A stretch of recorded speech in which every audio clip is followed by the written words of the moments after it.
কে চায়? বিড়ালটা। তো কুকুরই তো তোর হাতে, কুকুরই তো তোর হাতে, তাহলে বিড়ালটা কখন চাইলো?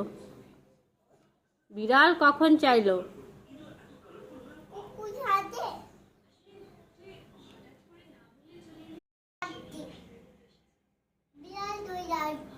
কখন বিড়াল চলে আসে?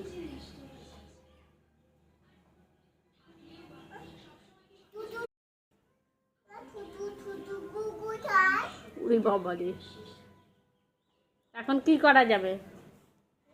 এখন আর কি করা যাবে? শুধু শুধু কুকুরই চায়।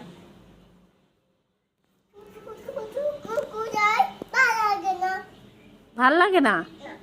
তাই আবার বলতো,